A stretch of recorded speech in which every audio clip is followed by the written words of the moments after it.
I got into flying by, I guess you would say, accidentally. I thought I was going out to play golf, but there was an airport next to it that gave sightseeing rides. And my husband and I went up for one of those sightseeing rides, and I fell in love with the beauty of flying at that time, the idea of going through the beautiful settings of the landscape. I just felt very free. When you learn to fly and you solo an airplane is when the instructor says to you, okay, it's time for you to take this airplane up by yourself. In November 63, that's 1963, I did my first solo. In fact, when I soloed, he said, try it again. And I was so elated with myself that I did go the second time. But I think when I got out of the airplane, my knees were shaking. There's an organization called the 99s, which is international and famous all over the world. And believe it or not, in 1929, Amelia Earhart became the first president. It became known as the 99s because in 1929 there were 117 women in the world that were pilots. I think today there's close to still a light lag, but 7,000, I think that's all we still have. Years back I guess it was in the 60s, there was chapters of 99s in all areas, but none in the state of New Jersey.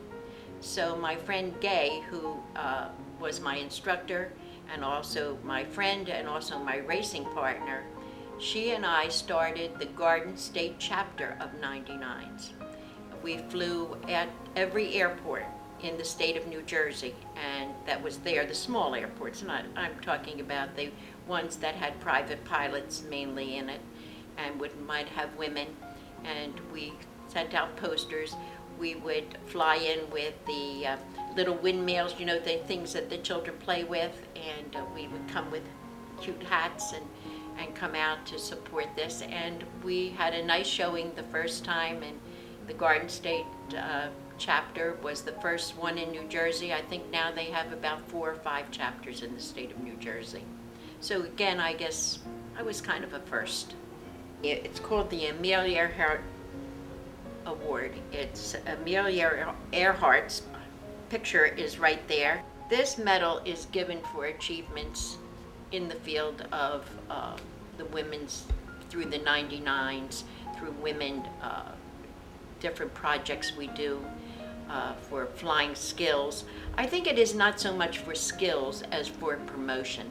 I think I got it because I did many things supporting aviation, whether it was for women or general or whatever I could do, and I was presented that in years back, and I wear it very proudly. In fact, I wear it a lot. I'm very proud of it. In here is the Wings Club, and that's a famous club still in all over the country, and it never allowed women into it. It was all men's.